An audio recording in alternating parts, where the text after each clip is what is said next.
University of Michigan gets their man, and Jim Harbaugh officially introduced today as head football coach, and it felt more like a celebration. Now, it is a 7-year deal worth $5 million per year. It's a game of missed opportunities. The Browns had a chance to have their best record through 10 games since 1994.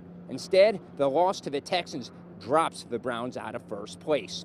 Well, the league's top defense, they were tough. Breeze only completing 62% of his passes.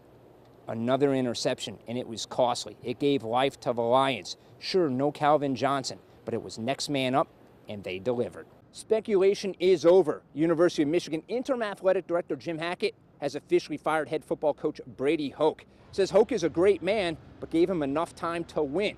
So the obvious question is, who will be the next head football coach? Hackett said he has a short list, has a timetable, even has a search firm to help with the hire, but won't reveal any of his cards.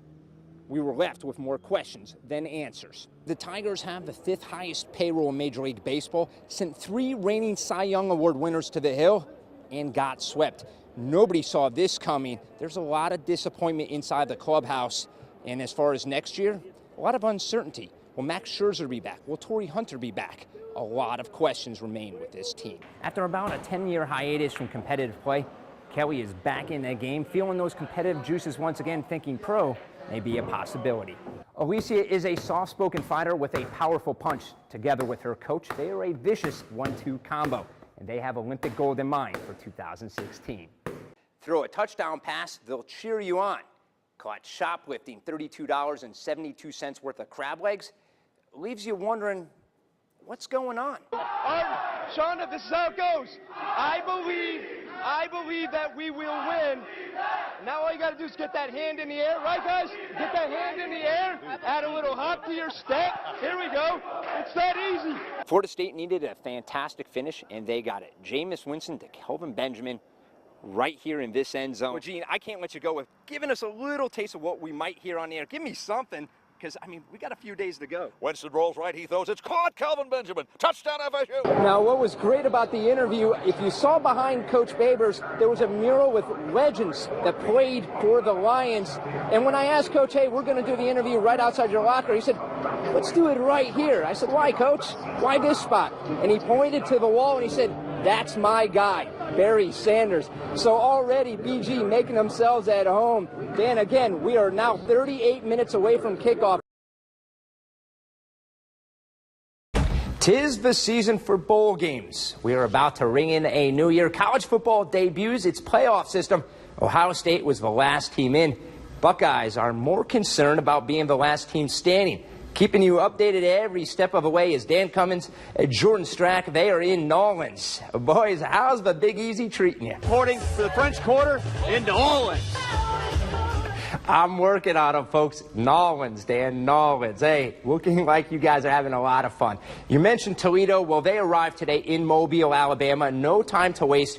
Rockets went straight to work. First practice already in the books. Here is Matt Campbell's crew getting off the plane and making their way to practice. Now, word out of the Rockets camp, Coach was happy with practice, just dotting the I's, crossing the T's.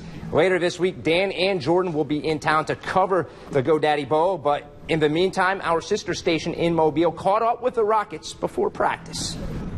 I think our kids understand the... More at 11. Back to you guys. Hi, Jason. Thanks so very much. Do it one more time for me. Where's Dan? Nolens.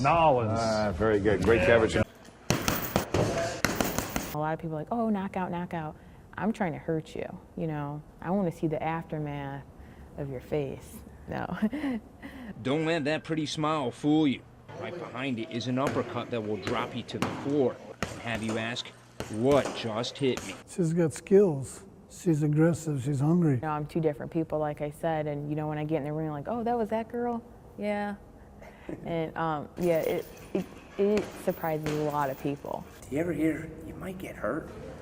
I hear that all the time, but if you're a good fighter, you don't get hit. Alicia is out to prove boxing is not just for a man. It might seem crazy, but we're good, you know. We're good. We're knocking people out, too. Move, get out of there, get out of there. She comes from a family of boxers. has a win-loss record of 60-7. We're a team. I'm the eyes that she don't have. And she trusts me and I trust her. And she listens to me.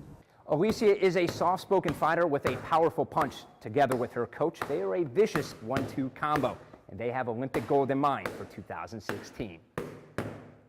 I